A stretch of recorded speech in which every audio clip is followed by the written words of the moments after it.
Hai, welcome to Artokels. Kayaknya cuaca udah masuk musim panas ya. Berasa banget siang gerah meskipun sudah pakai pendingin ruangan. Supaya suasana bisa tambah panas lagi, nonton deh kisah berikut biar emosi makin menanjak karena sering terjadi di kota-kota besar.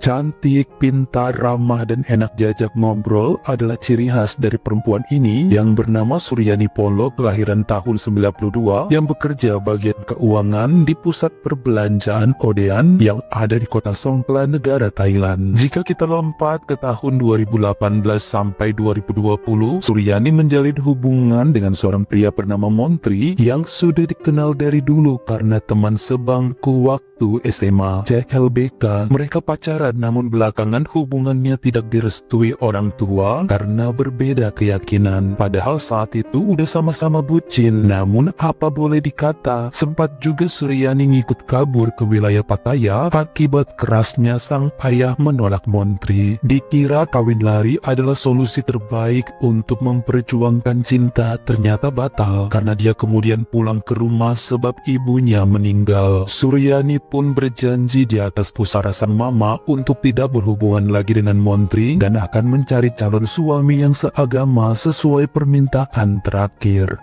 Pada saat pandemi selama setahunan, Suryani benar-benar menutup diri dan jarang bergaul dengan kawan manapun. Dia sempat dirumahkan karena mall tempat bekerja tidak beroperasi, hingga akhirnya dijodohin oleh bapaknya dengan seorang laki-laki bernama Asman yang bekerja sebagai guru bidang studi biologi di SMP Waranari, Jalan Pelata, Songkhla. Bagi sebagian tetangga, wajah si Asman tidak setampan Montri. Suryani juga mengakui hal tersebut kepada adik-adiknya, tapi karena usianya udah kepala tiga dan mikir mungkin dengan menjadikan Asman sebagai pelarian bisa melupakan Montri yang sulit diperjuangkan karena agama, makanya setujulah menikah atas permintaan sang ayah pada bulan Mei 2022 secara sederhana karena masih suasana lockdown di saat usia Suryani 30 dan Asman 32 tahun. Nah, kebetulan sang suami adalah seorang pegawai negeri sipil. Akhirnya setelah kawin, pasangan tersebut tinggal di rumah dinas milik Asman yang gak jauh dari sekolah tempatnya mengajar. Suryani ngerasa bahwa suaminya sangat pendiam serta nurutan, jadi gampang untuk disuruh atau dimarah-marahin. Sampai akhirnya perempuan itu resign kerja saat mulai hamil dan melahirkan seorang putra di bulan April 2023.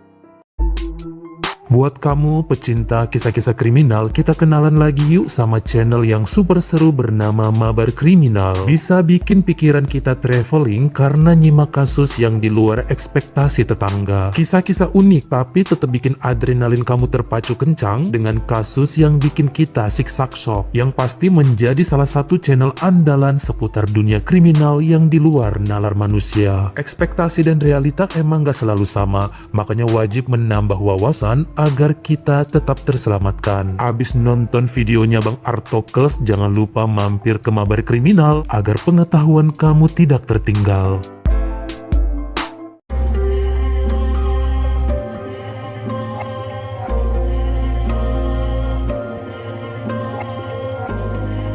Saat anaknya berumur 3 bulanan, Suryani sering berkunjung ke rumah ayahnya karena di sana ada banyak ponakan yang bisa nemenin putranya main agar tidak kesepian. Jadi setiap pagi tugas Asman buat nganter anak dan istrinya ke tempat mertua sambil berangkat untuk mengajar. Nanti sorenya dia jemput mereka sekalian pulang bareng ke rumah. Saudara dan tetangga ngelihat mereka yang dulunya mesra ke belakangan seperti musuhan. Hampir gak ada senyum satu sama lain kecuali pada putra kecilnya. Pernah kok ditanyain sama bapaknya Suryani, tapi wanita itu bilang semua normal dan hubungannya baik-baik aja, gak ada masalah. Bulan September 2023, adik kandung Suryani yang bernama Faslin sering mampir ke sana buat nanyain kerja kepada Asman. Kebetulan Faslin sudah 4 bulan di PHK sebagai admin di Rumah Sakit Raja Nagarindra Kota Naratiwat, hingga akhirnya pindah ke Kota Songkla karena dia capek cari kerja baru di Naratiwat nggak dapet. Dia mencoba ngebujuk Asman untuk bantu masukin sebagai guru honorer di SMP Woranari karena dulu cewek tersebut punya pengalaman sebagai pengajar. Suryani ngedukung karena kasihan si Faslin butuh pemasukan di usia 28, statusnya belum punya pacar dan pengangguran pula. Namun Asman bilang ya wajib bersabar karena saat ini belum ada lowongan honorer. Palingan kalaupun ada harus dengan latar belakang sarjana keguruan. Bukan gak ada harapan, tapi disabar-sabarin dulu. Dalam masa beberapa bulan setelahnya, tentu aja Faslin jadi sering berada di rumah kakaknya untuk ngetik lamaran, melakukan interview kerja secara online, serta membujuk abang iparnya untuk dicarikan pekerjaan. Sebelumnya dia sempat tinggal sama bapaknya, tapi di sana rame dan berisik, kayak nggak ada privasi. Bahkan untuk interview melalui Zoom aja sering digangguin ponakan. Nah, kalau di rumah Suryani lebih tentram, anaknya cuma satu, itu pun tidak rewel. Pokoknya tidur siang aja berasa nyaman. Makanya sekarang kebiasaan sang kakak berubah dari yang suka main ke tempat ayahnya jadi betah di rumah sebab sudah ada yang nemenin kalau suaminya sedang ngajar. Ada yang bantuin masak dan urus cuci pakaian, atau gantian jaga putranya supaya bisa tidur siang bergiliran.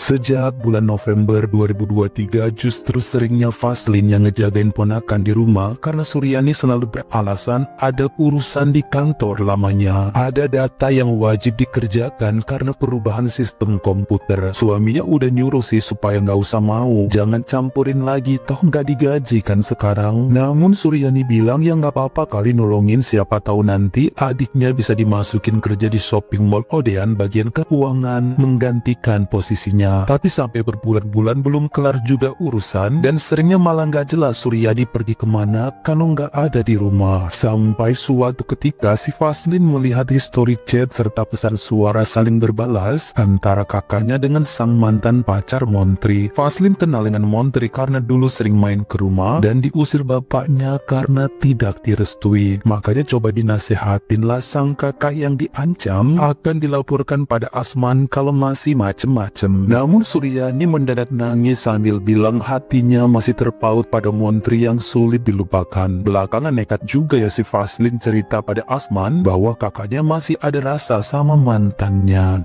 Ternyata si abang ipar tidak kaget dan mengatakan udah tahu sejak dulu sampai sekarang. Mereka tuh bolak-balik berantem hanya karena masalah ini dan sama-sama tidak punya solusi karena nggak mau cerai takut dosa. Kalau cerai bisa mempermalukan orang tua kedua belah pihak. Jadi Asman mengizinkan istrinya berhubungan sama Montri sampai nanti Suryani benar-benar puas dan pulang ke pelukannya dalam keadaan siap.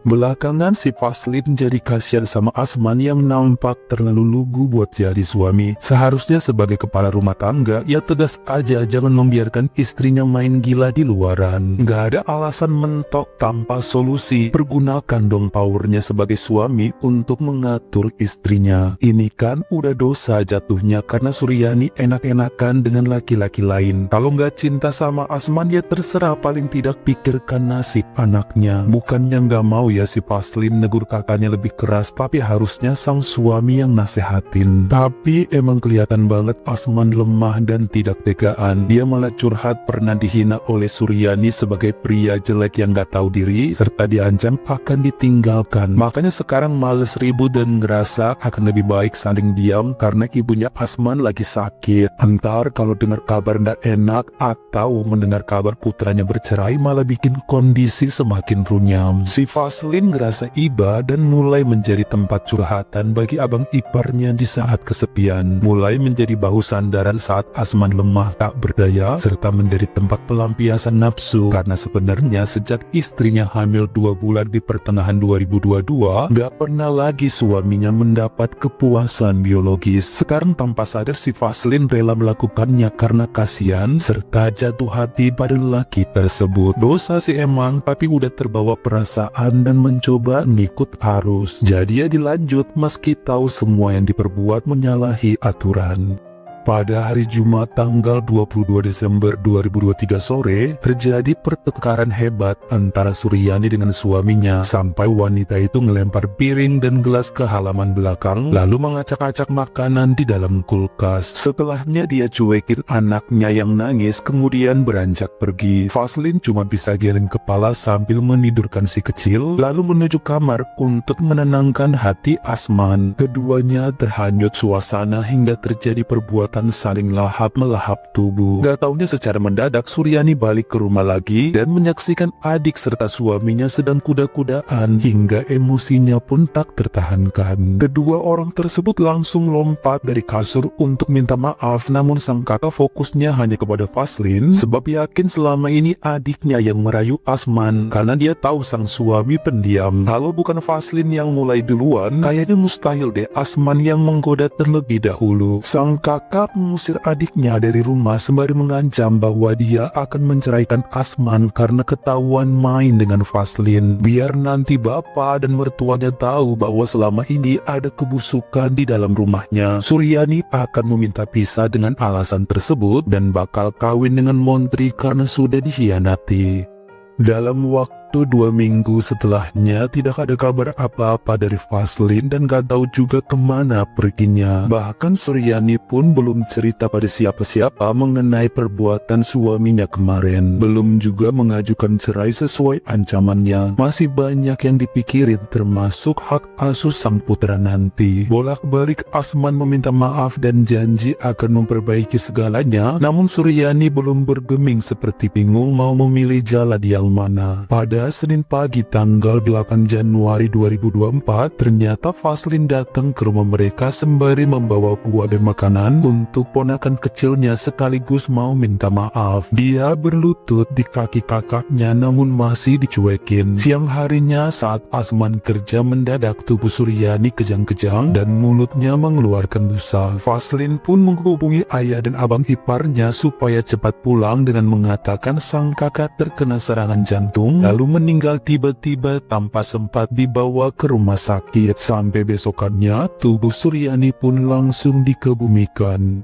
2 hari setelah dimakamkan, tepatnya pada Kamis malam tanggal 11 Januari 2024, baru nih secara pelan Vaslin bercerita pada abang iparnya bahwa dia sebenarnya yang telah memberi racun kepada kakaknya. Asman kaget tapi adik iparnya nyuruh diam dan jangan cerita pada siapa-siapa. Mulut Suryani itu tajam dan bisa membalikan fakta sebenarnya. Dia yang selingkuh duluan tapi minta cerai dengan alasan Asman yang main belakang dengan Vaslin. Ujung-ujungnya keluarga besar akan menyalahkan lelaki tersebut, sementara kakaknya berakting jadi korban. Kalau berita ini viral, bisa-bisa status PNS dan guru bisa dicopot. Emangnya mau? Asmat semakin lemah seperti orang linglung, lalu mengambil pisau dari dapur dan menyerang Vaslin secara bertubi sampai banyak mengeluarkan noda merah. Karena panik, akhirnya dia gendong Vaslin dan anaknya ke mobil, kemudian menyetir ke rumah sakit Songklan Nagarin langsung ke unit gawat darurat. Beruntung nyawa sang adik ipar masih selamat dan Asman pun melanjutkan perjalanan ke rumah mertua buat nitipin putranya, kemudian menuju kantor polisi untuk menyerahkan diri sebagai pelaku yang menyerang Vaslin, sekaligus menyuruh supaya pihak berwajib membongkar makam sang istri untuk menyelidiki penyebab asli kepergiannya.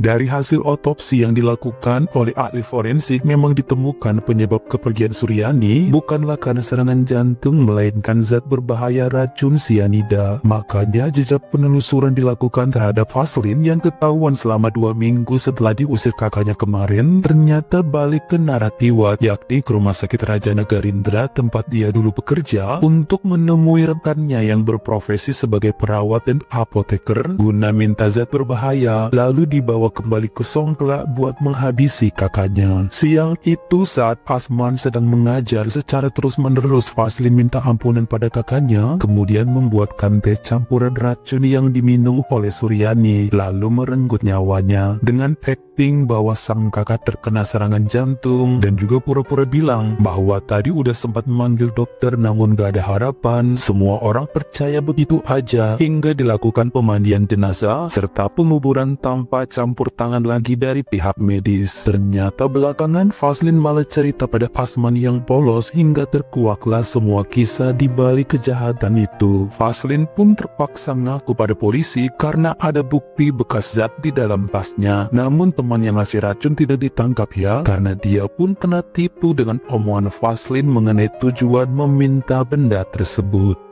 Agak complicated ya sebenarnya kasus ini. Pengacara Syukri bin Hasan yang membela Faslin pun mengungkap motif timpang tindih sebab akibat hingga bikin pusing jaksa serta bapak hakim. Makanya berhasillah menghadirkan mantan pacar Suryani yaitu Montri ke persidangan yang ngaku masih terus berhubungan dengan perempuan itu meski sudah menjadi istri Asman. Katanya sih justru Suryani yang gak mau lepas dari Montri karena cinta berat. Selanjutnya Asman main dengan Faslin dan ketahuan oleh istrinya hingga mengancam akan membeberkan hubungan mereka. Itulah alasan kenapa sang adik menghabisi kakaknya yang dianggap playing victim. Secara diam-diam, Faslin juga ngaku jika Suryani sudah berhasil disingkirkan, maka dia yang akan menggantikan posisinya sebagai istri dari Asman. Ternyata laki-laki itu gak mau. Pada hasil keputusannya per hari Senin tanggal 12 Agustus 2024 di Pengadilan Tinggi Wilayah Songkla, hakim menyatakan Faslin Polo bersalah atas penghabisan nyawa sang kakak dengan terencana hingga perempuan berusia 29